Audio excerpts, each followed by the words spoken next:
اے میرے پیارے اسلامی بھائیوں، اب ذرا غور کیجئے، پیارے آقا مدینے والے مصطفیٰ صلی اللہ علیہ وسلم کا فرمان سنیے۔ میں نے کہا تھا نا میں کچھ کام بتاؤں گا جن میں جلدی کرنی ہوتی ہے۔ نبی پاک فرماتے ہیں 7 چیزوں سے پہلے نیک اعمال میں جلدی کرو۔ تو کس انتظار میں ہو؟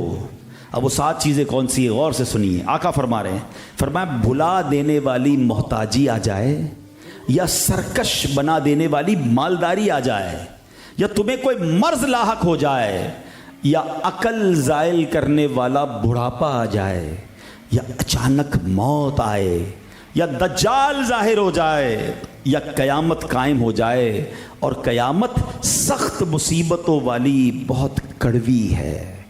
ترمذی شریف کی میں نے آپ کو حدیث سنائی ہے۔ کیا کمال کی باتیں! یہ 7 چیزیں کیسی ہیں؟ غور کریں۔ آدمی کیا کرتا ہے؟ کل کر لوں گا، تھوڑے دنوں بعد کر لوں گا۔ کبھی تنگ دستی آ جاتی ہے، اچانک پیسے چلے جاتے ہیں، کوئی نقصان ہو جاتا ہے، اب بندہ مال کمانے میں مصروف ہو جاتا ہے، قرضے اتارنے میں مصروف ہو جاتا ہے، اب اسے نیکی کرنے کا ٹائم ہی نہیں ملتا۔ بلکہ بعض اوقات پیسے ہوتے ہیں، لوگ کہتے بھی ہیں اللہ نے بہت دیا، کوئی اللہ کا گھر بنا دو، کوئی نیکی کا کام کر لو، بس تھوڑے اور ہو جائیں پھر خرچ کروں گا، اور تھوڑے دنوں بعد وہ سارے ہی چلے جاتے ہیں۔ بندہ کہتا ہے یار جب ہاتھ میں پیسے تھے اس وقت اللہ کی راہ میں خرچ کر دیتا، میرے اگلے ہی اکاؤنٹ میں جمع ہوتے ہیں نا، میں اور آپ اللہ کی راہ میں خرچ کرتے ہیں، وہ کہاں جاتے ہیں؟ ہمارے ہی اکاؤنٹ میں جمع ہو جاتے ہیں جو آخرت میں ملنے ہیں۔ ادھر ہاتھ سے سارے چلے گئے ہیں، سارا زیرو ہو گیا، ادھر بھی جمع نہیں ہوا۔ تو مالداری فقیری سے پہلے، محتاجی سے پہلے کر لو توبہ، آخرت کی تیاری کر لو، آقا فرما رہے ہیں۔ پھر فرمایا کہ کبھی کبھی مال بہت آ جاتا ہے اور بندہ اس کی دیکھ بھال میں ہی لگ جاتا ہے۔ مال بھی بعض لوگوں کے لیے آزمائش بن جاتا ہے۔ غریب تھے تو ٹھیک تھے، پیسے والے ہوئے تو ٹینشنیں آ گئی ہیں، اغوا کرنے کا ڈر ہے، مال کوئی دبا کے بیٹھا ہے، اس کی ٹینشن میں بیمار ہو گئے۔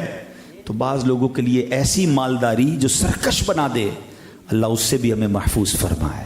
پھر فرمایا تمہیں کوئی مرض لاحق ہو جائے، بندہ بالکل صحت مند ہوتا ہے، نیکیاں نہیں کرتا، گناہ کیے جا رہا ہے، اور پھر ایسا لاغر ہو جاتا ہے کہ پھر کھڑے ہو کے نماز بھی نہیں پڑھ سکتا، ایسی بیماری آ جاتی ہے کہ پھر تلاوت بھی نہیں کر سکتا، پھر سوچتا ہے کاش وہ جب صحت تھی تو اس میں عبادت کرتا نا۔ ہم غور نہیں کرتے۔ پھر فرمایا کہ اب سجدہ کرنے کی بھی طاقت نہیں، اور کچھ کہتے ہیں کل کروں گا، اور اچانک موت آ جاتی ہے۔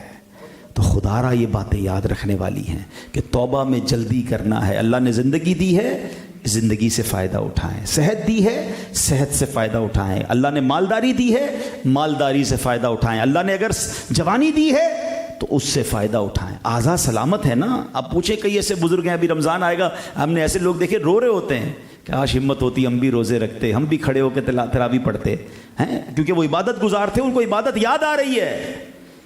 اور آج میرے آپ کے پیر سلامت ہیں پھر بھی کئی لوگ ہیں جو نمازیں نہیں پڑھ رہے، صحت ہے پھر بھی روزے نہیں رکھتے۔ تو اس بار ایسا نہیں کریں گے انشاءاللہ۔ ہم ان 3 مہینوں کو ایسی اپنی زندگی کی خوبصورت عادت بنائیں گے کہ باقی زندگی بھی نیکیوں میں گزاریں گے انشاءاللہ۔